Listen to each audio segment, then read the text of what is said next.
It was a Saturday, fall. Willie stood in the back of the church, holding our songbook open with one hand so she could clap the beat against her leg with the other. Sister Bertha and Sister Dora were the soprano and alto leads, generous, big-bosomed women who believed the rapture was coming any day now. "Willie, what you need to do is let yourself sing, girl," Sister Bertha said. Willie had come in straight from cleaning a house. She had rushed to remove her apron as she walked in, but, though she didn't know it, a smear of chicken grease was still lining her forehead.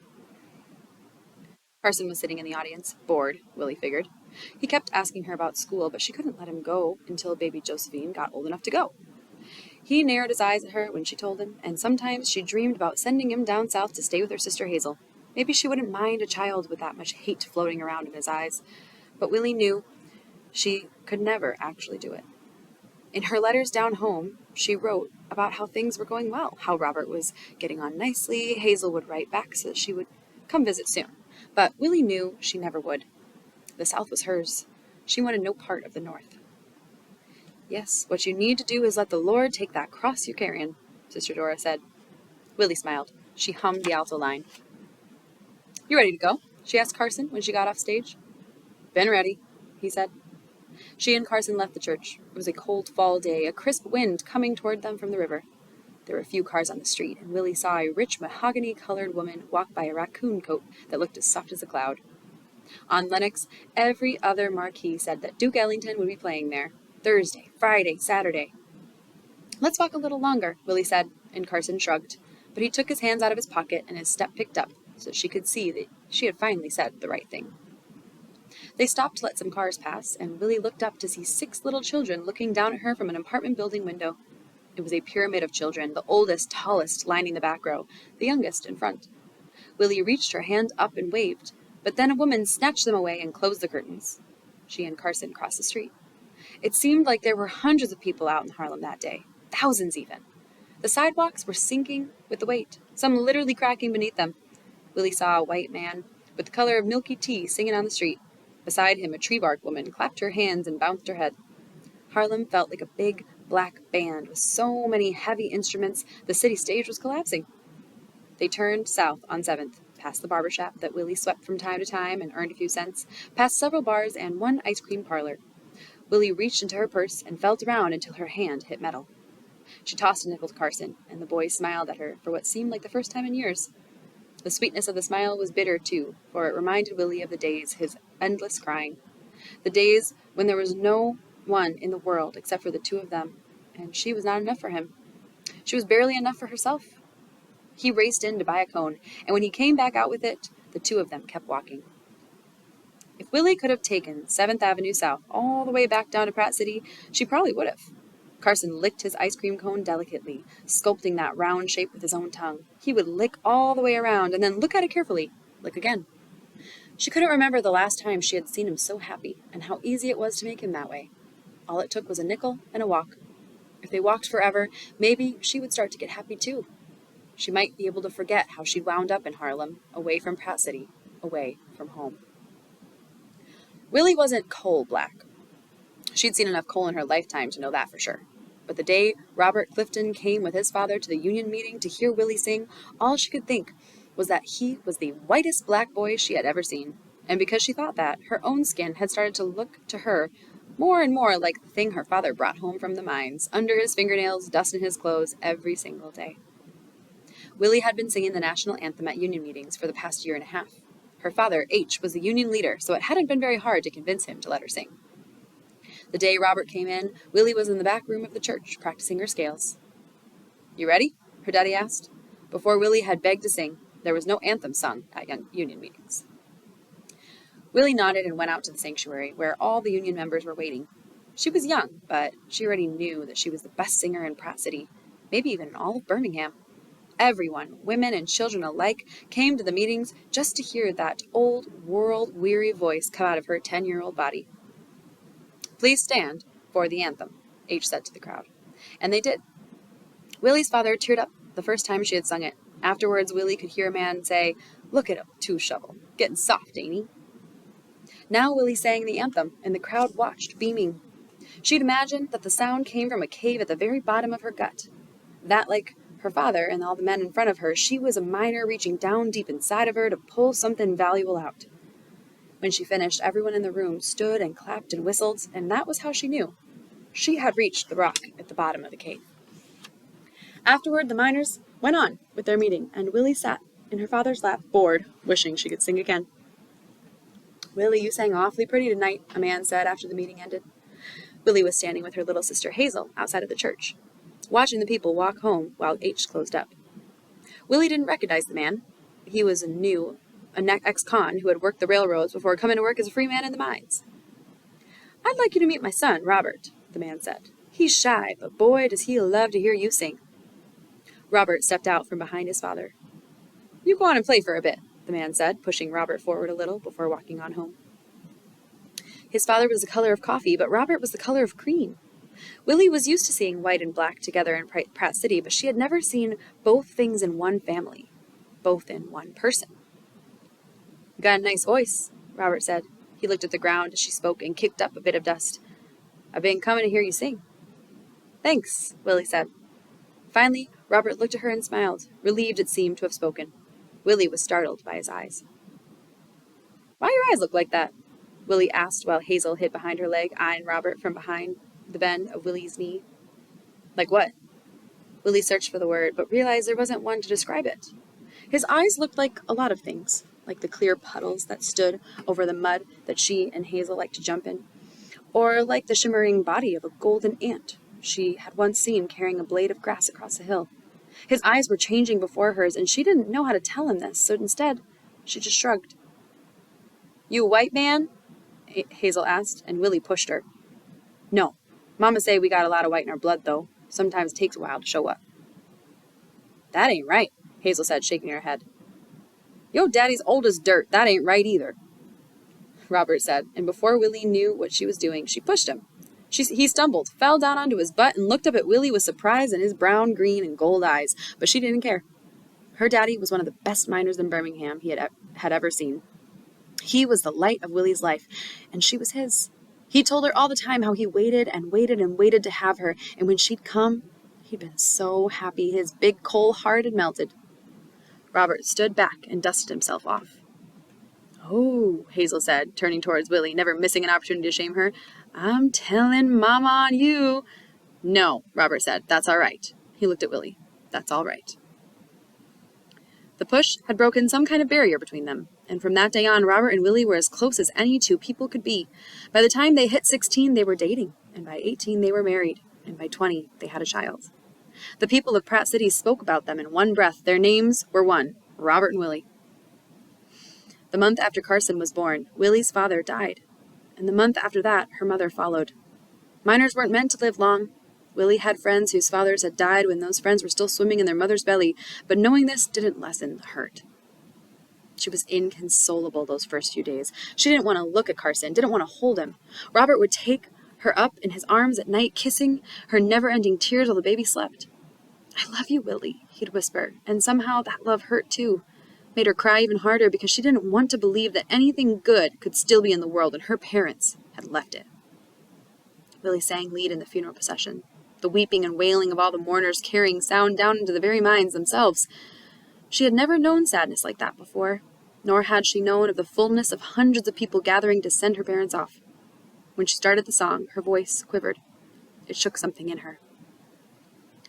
"I shall wear a crown," Willie sang, her voice booming, bouncing from the bottom of the pit and coming back up to meet them, all, as they walked around the mines.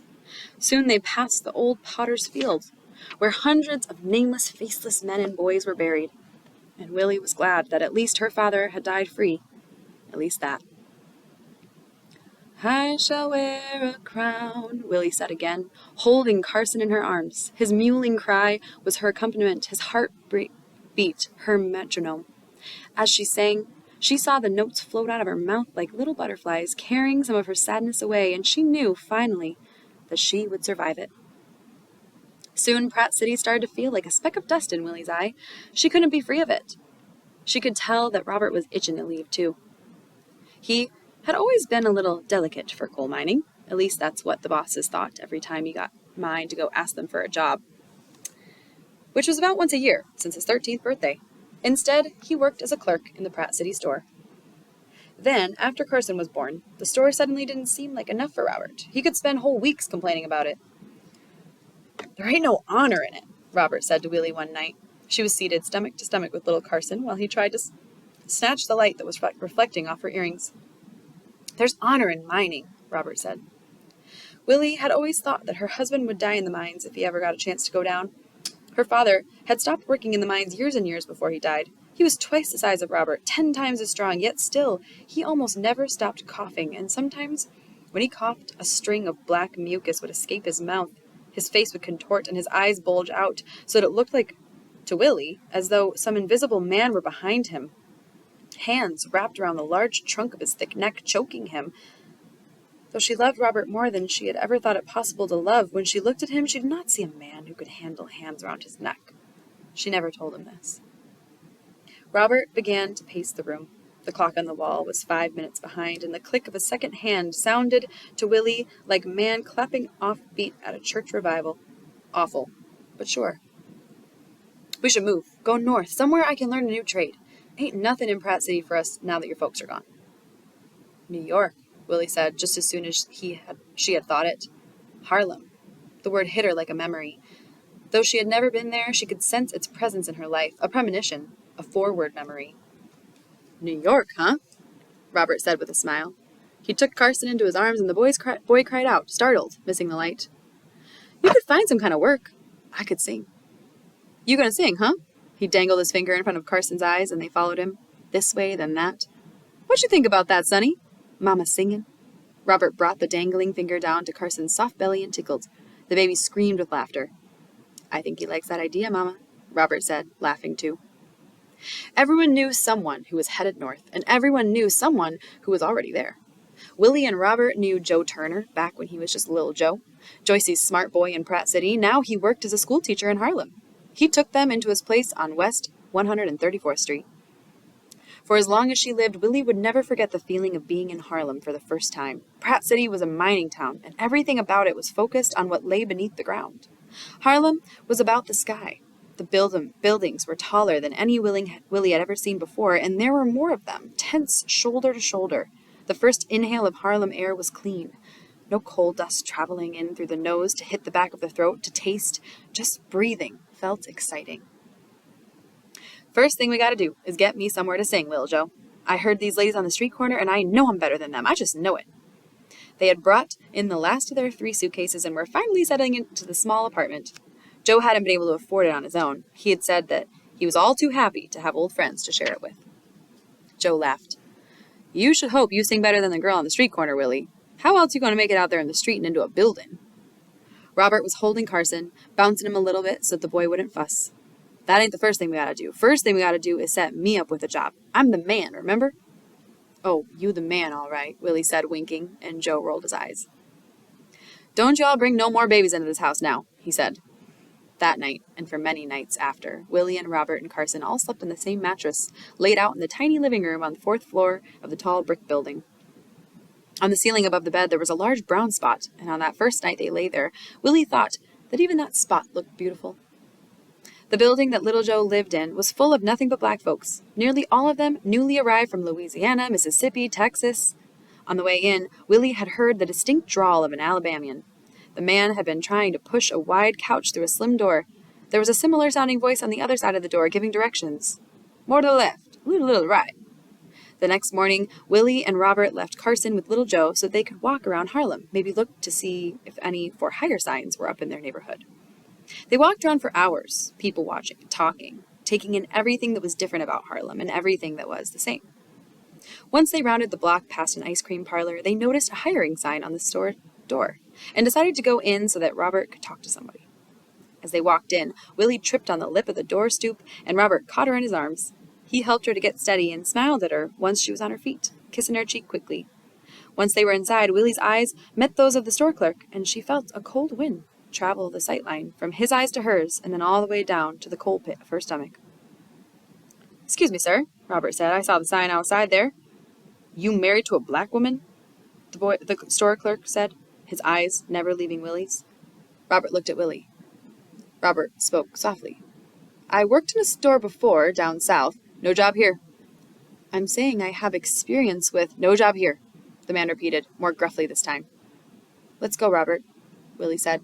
She was already halfway out the door by the time the man had opened his mouth a second time. They didn't speak for 2 blocks. They passed a restaurant with a sign hanging up, but Willie didn't have to look at Robert to know that they would keep walking past it. Before long, they were back at Little Joe's place. Y'all back already? Joe asked when they entered. Carson was asleep on the mattress, his little body curled up just so. Willie just wanted to check on the baby. She wanted to give you a chance to rest. Ain't that right, Willie? Willie could feel Joe looking at her as she answered. Yeah, that's right. Robert turned on his heel and was out of the door in a flash. Willie sat down next to the baby. She watched him sleep. She wondered if she could watch him sleep all day, and so she tried. But after a while, a strange and helpless panic set in about what she didn't know. That he wasn't really breathing. That he didn't recognize his own hunger and therefore he would not whine for her to feed him. That he wouldn't know her from any other woman in this big new city. She woke him up just to hear him cry. And it was only then, when the cry set in, soft at first and then a shrieking, full-bellied sound, that she was finally able to relax. They thought he was white, Joe, Willie said. She could feel him watching her as she watched Carson. Joe nodded. I see, he said soberly, and then he walked away and let her be. Willie waited anxiously for Robert to return. She wondered for the first time, really, if leaving Pratt City had been a mistake. She thought about Hazel, whom she hadn't heard from since leaving, and a wave of missing hit her, desperate and sad. She had another forward memory, this time of loneliness. She could feel it approaching, a condition she would have to learn to live with.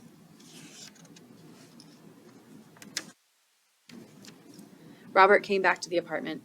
He had been to the barber, his hair cut close. He had bought new clothes, with the last of their savings, no doubt, Willie thought, and the clothes that he had been wearing when he left were nowhere in sight. He sat down on the bed next to Willie, rubbed Carson's back. She looked at him. He didn't look like himself. You spent the money? Willie asked. Robert wasn't meeting her eyes, and she couldn't remember the last time Robert had done that. Even on the first day she'd gone to play with him, even as she pushed him, even as he fell, Robert had always kept his eyes steadily, almost ravenously, on hers. His eyes were the first thing she questioned about him and the first thing she loved. I ain't gonna be my father, Willie, Robert said, his eyes still on Carson. I ain't gonna be the kind of man who can only do one thing. I'm gonna make a life for us. I know I can do it. He looked at her finally. He brushed her cheek with his hand, then cupped the back of her neck.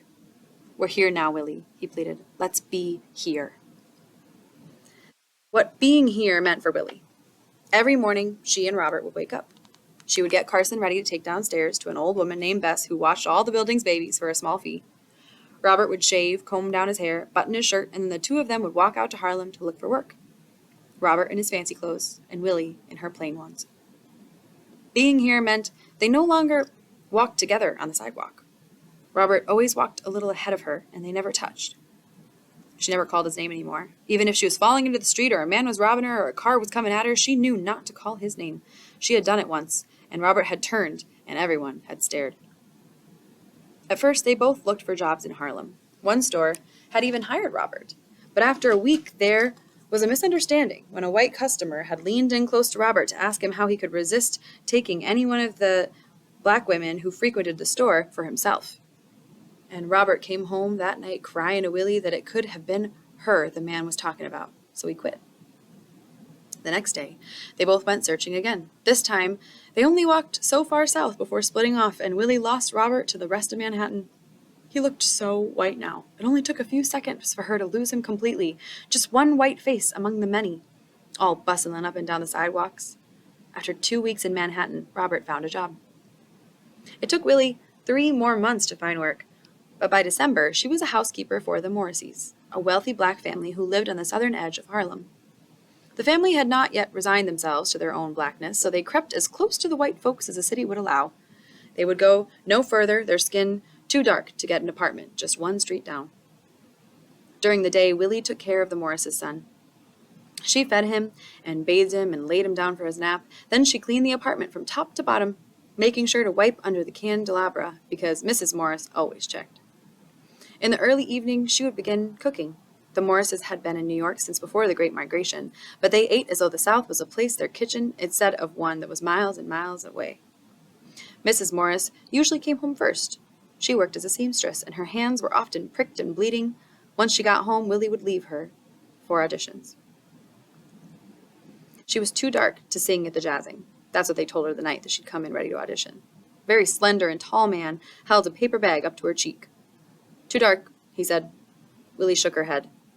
But I can sing, see? She opened her mouth and took a deep breath, filling up the balloon of her belly, but then the man put 2 fingers to her and pushed the air out. Too dark, he repeated. Jazzing's only for the light girls. I saw a man as dark as midnight walk in with a trombone. I said, girls, honey. If you were a man, maybe. If she were Robert, Willie thought, Robert could have any job he wanted. But she knew he was too scared to try. Scared he'd be found out, or scared that he didn't have enough education. The other night he told her that a man had asked him why he spoke that way, and he'd become scared to talk. He would not tell her exactly what he did for a living, but he came back home to her smelling like the sea and meat, and he made more money in a month than she had ever seen in her entire life. Robert was cautious, but she was wild. It had always been that way. The first night he had lain with her, he had been so nervous that his penis had rested against his left leg, a log in the river of his quivering thigh. Your daddy's gonna kill me, he said. They were 16, their parents at a union meeting. I'm not thinking about my daddy right now, Robert, she said, trying to stand the log. She put each of his fingers into her mouth, one by one, had bitten the tips, watching him all the while. She'd eased him into her and moved on top of him until he was begging her to stop. To not stop, to quicken, to slow. When he closed his eyes, she had bidden him to open them, to look at her. She liked to be the star of the show. It was what she wanted now, too, now that she was still thinking about Robert. How could she put his skin to good use to be less cautious if she were him? If she could, she would put her voice in his body, in his skin. She would stand on the stage of the jazzing and listen to the glowing words of the crowd rush back to her, like the memories of her singing on her parents' table often would. Boy, can she blow. You ain't never lied. Listen, we got a job cleaning the place at night if you want it, the slender, tall man said, rousing Willie from her thoughts before they could turn dark. The pay's okay. Might get you somewhere a little later. She took the job on the spot, and when she got home that night, she told Robert that the Morrises needed her on night duty. She couldn't tell if he believed her, but he'd nodded. That night, they'd slept with Carson between them. He was starting to say a few words. The other day, when Willie had picked him up from Bess's apartment to take him up to Joe's, she'd heard her son call the old woman Mama. And a terrible, immovable lump formed in her throat as she clutched him to her body and took him up the stairs. The pay's okay, she said to Robert then. Pulling Carson's thumb from his mouth, he started crying. He shouted at her, No! Hey, now, Sonny, Robert said. Don't speak to Mama that way. Carson put his thumb back into his mouth and stared at his father. We don't need the money, he said. We're doing all right, Willie. We can get our own place soon, even. You don't need to work. Where'd we live? Willie snapped. She hadn't meant to sound so mean. The idea was appealing to her, her own apartment, more time to spend with Carson, but she knew that she wasn't meant for that life. She knew that that life wasn't meant for them. There are places, Willie. What place? What world do you think we live in, Robert? It's a wonder you make it out these doors and out into this world without somebody knocking you down for sleeping with the... Stop, Robert said. Willie had never heard that much force in his voice before. Don't do that. He rolled over to face the wall, and Willie stayed on her back, staring at the ceiling above them. The large brown spot on the ceiling was starting to look soft to her, as though the whole thing could come crashing down on them at any moment. I haven't changed, Willie, Robert said to the wall. No, but you ain't the same, neither, she replied. They didn't speak for the rest of the night. Between them, Carson began to snore, louder and louder, like a rumbling from his stomach was escaping through his nose. It sounded like the background music for the falling ceiling. It started to terrify Willie. If the boy was still a baby, if they were still in Pratt City, she would have wakened him. Here in Harlem, she could not move. She had to lie there still with the rumbling, the falling, the terror. Cleaning the jazzing was not too difficult. Willie could drop Carson off at Bess's before dinner time, and then she would head over to 644 Lenox Avenue. It was the same work that she did for the Morrises, but different, too. The jazzing audience was whites only. The performers who showed up on the stage every night were, like the slender man said, tall, tan, and terrific. Meaning, as far as Willie could see, 5'5", light-skinned, and young. Willie would take out the trash, sweep, wipe the floors, and watch the men as they watched the people on stage. It was all so strange to her. In one of the shows, an actor had pretended to be lost in an African jungle. He was wearing a grass skirt and had marks painted on his head and arms. Instead of speaking, he would grunt. Periodically, he would flex his pecs and pound his chest. He picked up one of the tall, tan, and terrific girls and draped her over his shoulder like she was a rag doll. The audience laughed and laughed. Once, Willie saw a show through the shield of her work that was meant to be a portrayal of the South. The 3 male actors, the darkest Willie had ever seen in the club, picked cotton on stage. Then one of the actors started complaining. He said that the sun was too hot, the cotton too white. He sat on the edge of the stage, lazily swinging his legs back and forth, back and forth. The other 2 went forward and stood with their hands on his shoulders. They started singing a song that Willie had never heard before, about how grateful they should all be to have such kind masters to take care of them. By the time they finished their singing, they were all standing back up again, back to picking cotton. This wasn't the South that Willie knew. It wasn't the South her parents had known either, but she could tell from the voices of the men in the audience that none of them had ever stepped foot in that South. All they wanted was to laugh and drink and whistle at the girls. It made Willie almost glad she was the one cleaning the stage, instead of singing on it. Willie had been working there for 2 months. She and Robert hadn't been doing very well since the night she asked him where they could live. Most nights Robert didn't come home. When she got back from the club just hours before sunrise, she would find Carson sleeping alone on the mattress. Joe had been picking him up from Bess's once he'd finished teaching and putting him to bed every night. Willie would crawl in next to Carson and wait, wide-eyed for the sound of Robert's boots coming down the hall, the clop, clop, clop that meant she would have her husband that night. If she did hear it, if he did come, she would close her eyes quick, and the 2 of them would play the game of make-believe, acting like the people on stage at the club did. Robert's role was to slip in quietly beside her, and hers was not to question, to let him believe that she still believed in him. In them. Willie went outside the club to put the trash away, and when she came back in, her boss started walking toward her. He looked annoyed, but Willie had never seen him look any other way. He'd been in the war, and he walked with a staggering limp that he liked to say prevented him from getting a more respectful job. The only thing that seemed to make him happy was stepping outside to lean against the ragged brick of the building and smoke a cigarette after cigarette after cigarette. Someone vomited in the men's room, he said, heading out. Willie just nodded. This happened at least once a week, and she knew the routine without having to be told. She grabbed the bucket and the mop and made her way over. She knocked on the door once, then twice. There was no answer. "I'm coming in," she said forcefully. She had discovered weeks before that it was better to enter rooms forcefully than it was to do so timidly, since drunk men had a tendency to lose their hearing. The man in the bathroom certainly had lost his. He was hunched over, his face in the sink, mumbling to himself. "Oh, I'm sorry," Willie said as she turned to leave, and the man looked up and caught her eye in the mirror. "Willie?" he asked. She knew his voice immediately, but she didn't turn. She didn't answer him. All she could think about was the fact that she had not recognized him. There was a time when they were just sweethearts dating, and at the beginning of their marriage when Willie thought she knew Robert better than she knew herself. This was more a matter of knowing what his favorite color was, or knowing what he wanted for dinner without him having to tell her. It was a matter of knowing the things that he could not yet himself know. Like that he was not the kind of man who could handle invisible hands around his neck, that Carson's birth had changed him, but not for the better. It made him deeply afraid of himself, always questioning his choices, never measuring up to a standard of his own making, a standard that was upheld in his own father's generous love, a love that had made a way for him and his mother, even when the cost had been great. That Willie could recognize these things in Robert, but be unable to recognize his hunched back, his hanging head, frightened her. 2 white men walked in the room, not noticing Willie. One wore a gray suit, the other one wore a blue one. Willie held her breath. "You still in here, Rob? The girls are about to get on stage," the blue suit said. Robert sent Willie a desperate look, and the gray suit, who hadn't yet spoken, followed his gaze to her body. He looked her up and down, a smile slowly spreading across his face. Robert shook his head. "All right, boys, let's go," he said. He tried to smile, but the corners of his lips tugged down almost immediately. "Looks like Robert's already got him a girl," the gray suit said. "She's just in here to clean up," Robert said. Willie saw that his eyes had started to plead, and it was not until then that she knew she was in trouble. "Maybe we don't even need to go back out," the gray suit said. His shoulders relaxed. His body leaned against the wall. The blue suit started grinning too. Willie clutched the mop. I should go. My boss will be looking for me, she said. She tried to change her voice as Robert had. She tried to sound like them.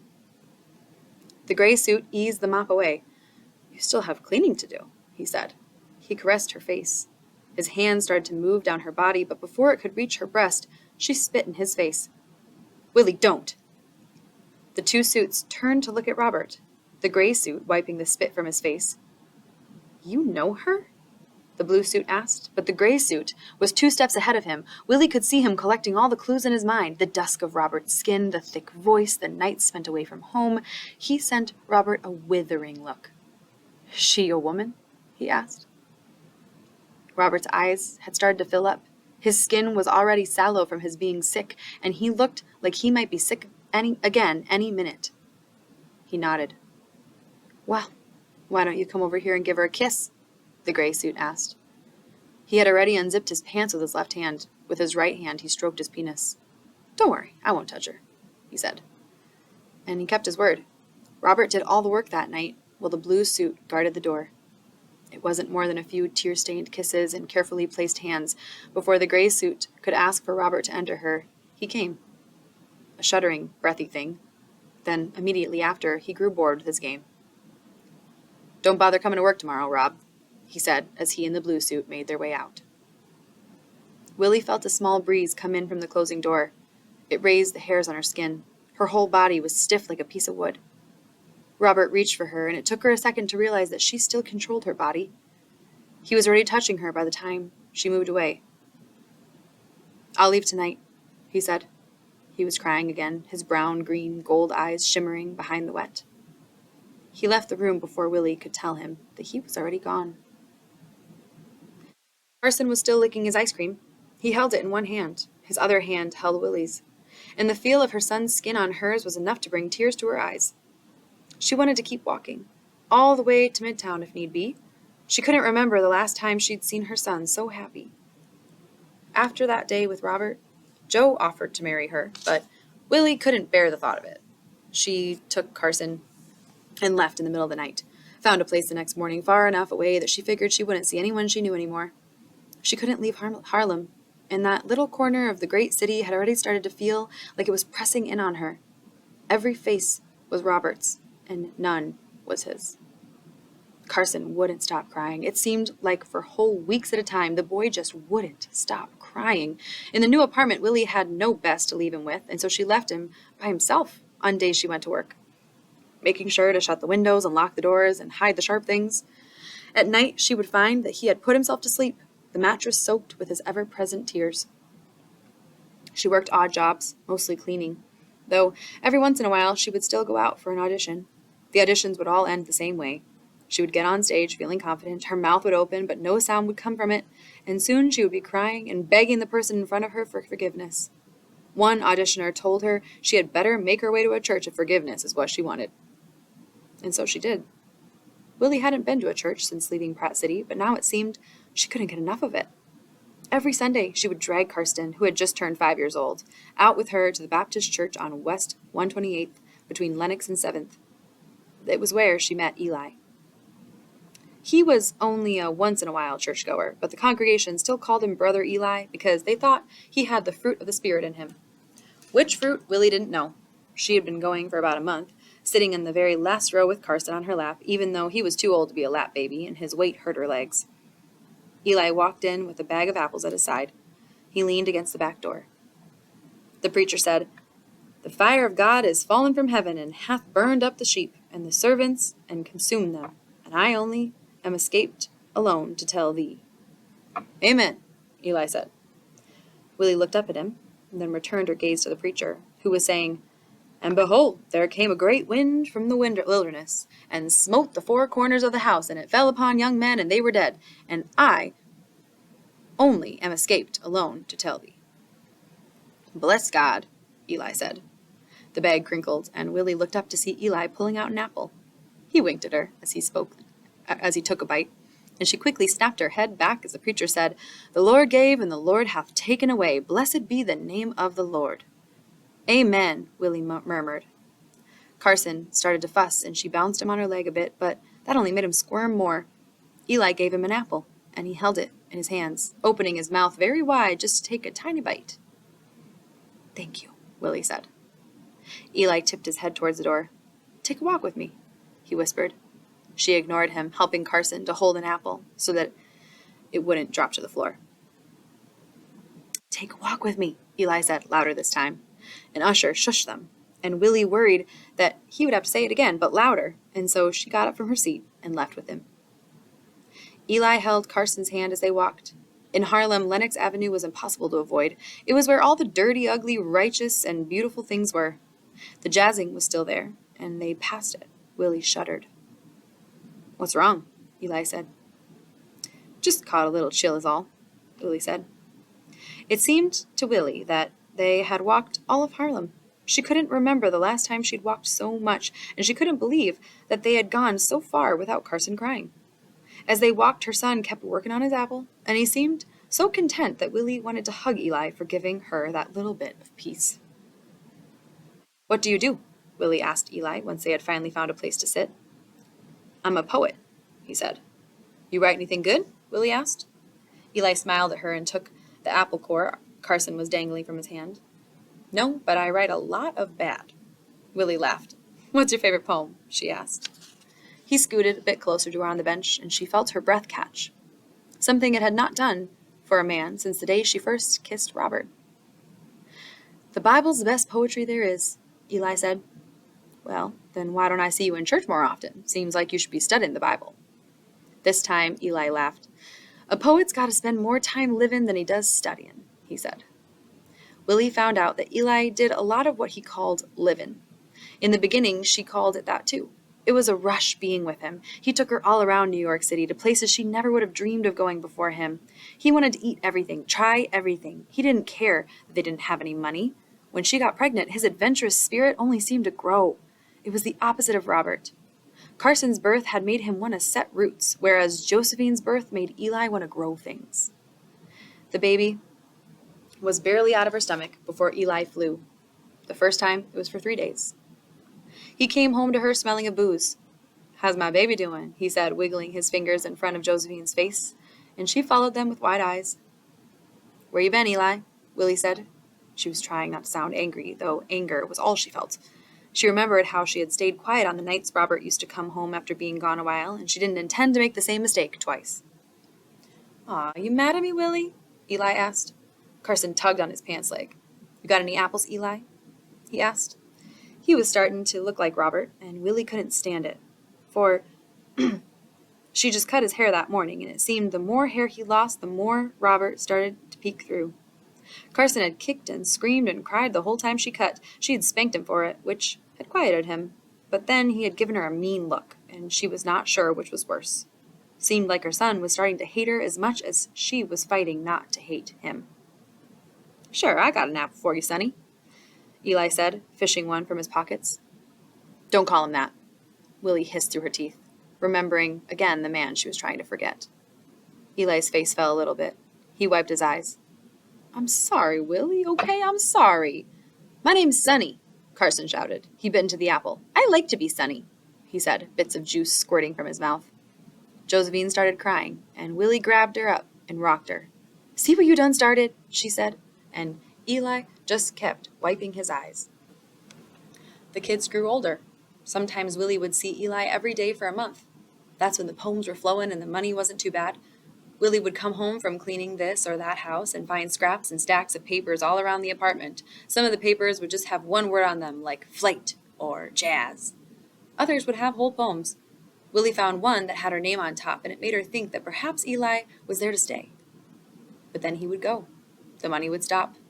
At first, Willie took baby Josephine to work with her, but she lost 2 jobs that way, so she started leaving her with Carson, whom she couldn't ever seem to keep in school. They were evicted 3 times in 6 months, though by that time everyone she knew was getting evicted, living with 20 strangers in a single apartment, sharing a single bed. Each time they got evicted, she would move what little they had, no more than a block down. Willie would tell the new landlord that her husband was a famous poet, knowing full well that he was neither husband nor famous. One time, when he'd come home just for a night, she had yelled at him. "You can't eat a poem, Eli," she said, and she didn't see him again for nearly 3 months. Then, when Josephine was 4 and Carson 10, Willie joined the choir at church. She had been wanting to do it since the first day she heard them sing, but stages, even those that were altars, made her remember the jazzing. Then she'd met Eli and stopped going to church. Then Eli would leave, and she'd start going again. Finally, she went to the rehearsal, but she would stand in the back, quietly, moving her lips, but letting nothing escape them. Willie and Carson were nearing the limits of Harlem. Carson crunched on his cone and looked up at her skeptically, and she just smiled back reassuringly, but she knew, and he knew, that they would have to turn soon. When the colors start changing, they would have to turn. But they didn't. Now there were so many white people around them that Willie started to feel scared. She took Carson's hand in hers. The days of Pratt City mixing were so far behind her, she almost felt as though she had dreamed them. Here, now, she tried to keep her body small, squaring her shoulders in, keep her head down. She could feel Carson doing the same thing. They walked 2 blocks like this, past the place where the black sea of Harlem turned into the white rush of the rest of the world. And then they stopped at an intersection. There were so many people walking around them that Willie was surprised she noticed it all, but she did. It was Robert. He was bent down on one knee, tying the shoe of a little boy of maybe 3 or 4. A woman was holding the little boy's hand on the other side of him. The woman had finger-curled blonde hair, cut short so that the longest strands were just barely licking the top of her chin. Robert stood back up. He kissed the woman. The little boy smushed between them for only a moment. Then Robert looked up and across the intersection. Willie's eyes met his. The cars passed, and Carson tugged on the end of Willie's shirt. "We going across, Mama?" he asked. "The cars are gone. We can pass," he said. Across the street, the blonde woman's lips were moving. She touched Robert's shoulder. Willie smiled at Robert, and it wasn't until that smile that she realized she forgave him. She felt like the smile had opened up a valve, like the pressure of anger and sadness and confusion and loss was shooting out of her into the sky and away, away. Robert smiled back at her, but soon he turned to talk to the blonde woman, and the 3 of them continued on in a different direction. Carson followed Willie's gaze to where Robert had been. "Mama?" he said again. Willie shook her head. "No, Carson, we can't go any further. I think it's time we go back." That Sunday, the church was packed. Eli's book of poems was set to be published in the spring, and he was so happy he had stayed put longer than Willie could remember him ever staying before. He sat in a middle pew with Josephine in his lap and Carson at his side. The pastor went up to the pulpit and said, "Church, ain't God great?" And the church said, "Amen." He said, "Church, ain't God great?" And the church said, "Amen." He said, "Church, I tell you, God done brought me to the other side today. Church, I put down my cross and I ain't never gonna pick it back up." "Glory, hallelujah," came the shout. Willie was standing in the back of the choir, holding a songbook when her hands began to tremble. She thought about H coming home every night from the mines with his pickaxe and his shovel. She would set them down on the porch, or he would set them down on the porch and take his boots off before he came, because Ethel would give him an earful if he tracked coal dust into the house she kept so clean. He used to say the best part of his day was when he could put down that shovel and walk inside to see his girls waiting for him. Willie looked into the pews. Eli was bouncing, Josephine on his knees, and the little girl was smiling her gummy smile. Willie's hands trembled still, and in a moment of complete quiet, she dropped the songbook down on the stage with a great thud, and everyone in the sanctuary, the congregants and the pastor, sisters Dora and Bertha and the whole choir, turned to look at her. She stepped forward, trembling still. She sang.